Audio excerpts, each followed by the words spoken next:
Bonjour à tous, ici Gulp, énormément de choses à dire sur cette semaine 48. On parle boutique, défis, nouvelle map, map pool, de nouveaux skins, de mode de jeu, de la saison 2 et du 37e héros, Ramatra. On n'oublie pas de remercier la cavalerie Overwatch sans qui ces récaps ne pourraient voir le jour. Suivez-les sur Twitter et rejoignez leur Discord pour avoir accès à toutes les news le jour de leur apparition. On commence par la boutique avec deux nouveaux skins. L'incroyablissime légendaire Fatal Cyberdiablesse avec son charme araignée et son tag Cyberdiablesse pour 2100 crédits. Ainsi que le skin épique Sojourne Pompier pour 1000 crédits. On retrouve également un ensemble de charmes souvenirs pour Torbjorn avec respectivement la petite tourelle et la tasse photo de famille, le lot coûtant 800 crédits. Défi à présent. Dorénavant, si vous n'avez pas réussi à débloquer le nouveau héros de la saison précédente, en l'occurrence Kiriko pour la saison 1, il sera possible de l'acquérir en boutique dans la saison 2, ou alors d'effectuer des défis en champ de tir, afin d'apprendre ses capacités. Après cette étape, il vous sera demandé de gagner plusieurs parties rapides, afin de débloquer le personnage demandé. Parlons peu, parlons map. Le map pool va changer. Les cartes Hollywood et Gibraltar seront retirées, les cartes Oasis et Népal voient leur éclairage modifié, et les cartes Rialto et Blizzard World seront ajoutées. Une troisième map va être ajoutée exclusif à cette saison 2. La map escorte Shambali fait son apparition. Si on suit le lore, ce serait le temple où Ramatra aurait expérimenté les voies de la paix et de l'harmonie. Très belle carte qui serait située sur la même montagne que la map Népal. La saison 2 approche à grands pas, et nous savons d'ores et déjà la thématique qui sera le thème mythologique. Nous avons d'ailleurs eu de nombreux aperçus. Ces skins seront présents dans le pass de combat ou en boutique. Petit disclaimer, ce ne sont pas les traductions officielles. Nous pourrons obtenir les skins Ramatra désossé, Écho Arc-en-Ciel, Écho Hivernal, Genji Capuche, Bastion Gâteau, Tresseur Détective, Symmetra Sculptrice, Fatal Médusa, Anna Safari, Farah Cerbère, Ramatra Poséidon, Reinhardt Taureau Crétois, Rodog Cyclope, Lucio Hermès, Kiriko Emo, et enfin, le plus important, le skin mythique Queen Zeus. Les skins suivants seront droppables via les live Twitch Brigitte Reine de Glace, Echo Kakashi et Mei Costume Rouge. En suivant la thématique mythologie, un nouveau mode de jeu fait son apparition, la bataille pour l'Olympe. Dans ce court extrait, on remarque que certaines capacités sont améliorées.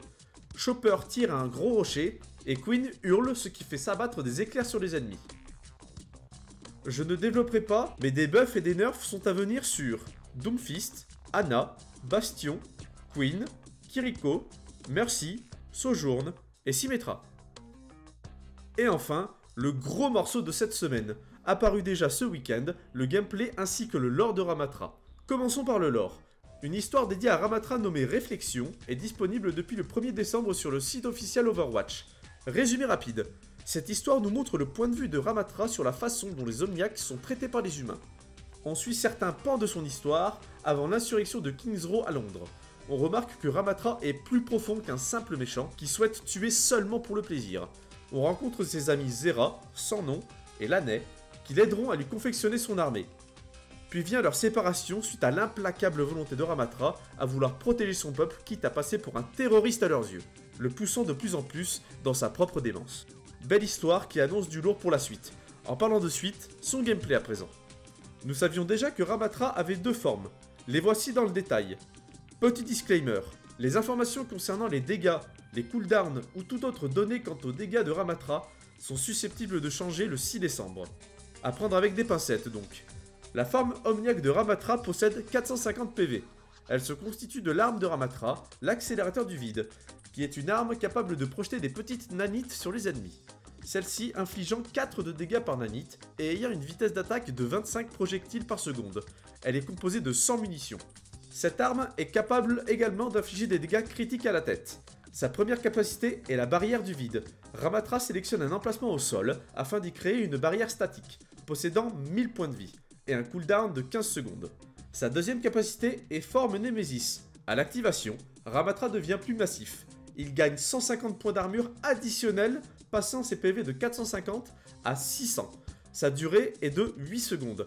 Durant la forme Némésis, Ses attaques de base sont de violents coups de poing, frappant en zone et infligeant 62 dégâts toutes les 0,6 secondes, avec une distance d'attaque d'environ 11 mètres. Devant lui, ses poings sont capables de traverser les shields ennemis, ainsi que de toucher plusieurs ennemis à la fois. En forme Némésis, sa première compétence est blocage. Ramatra réduit temporairement sa vitesse de déplacement de 50%, mais réduit toute forme de dégâts en face de lui de 75%. Cette capacité n'aurait pas de cooldown, un peu comme le shield de Reinhardt, qui pourrait donc spammer. Cependant, son dos et ses flancs restent quant à eux sans défense. Vient enfin la troisième capacité. Disponible en forme omniaque comme en forme Némésis, le Vortex Vorace permet à Ramatra de lancer une nanosphère qui explose au contact du sol. S'ensuit une zone infligeant 10 points de dégâts par seconde, et pendant 3 secondes. Ce vortex ralentit les adversaires d'environ 33% de leur vitesse de déplacement et les attire vers le bas. Son cooldown est de 12 secondes. C'est donc un bon counter pour tous les ennemis volants. Et pour finir, l'ultime de Ramatra Annihilation lui permet d'adopter instantanément sa forme Némésis et de créer une zone autour de lui d'environ 11 mètres. Je n'ai pas le montant exact des dégâts, mais il infligera des dégâts continus aux ennemis se trouvant dans la zone. Tant que l'ultime continue de causer des dommages, il persiste et ne s'arrête pas. Néanmoins, si aucun dégât n'est infligé, il ne durera que 3 secondes. C'est tout pour cette semaine. Tout ce que je viens d'énoncer lors de cette vidéo sera effectif le 6 décembre lors de la deuxième saison de Overwatch. Les skins viendront au fur et à mesure des semaines, quant à certains, ils seront directement dans le pass de combat. Merci de m'avoir écouté, et moi je vous dis à la prochaine.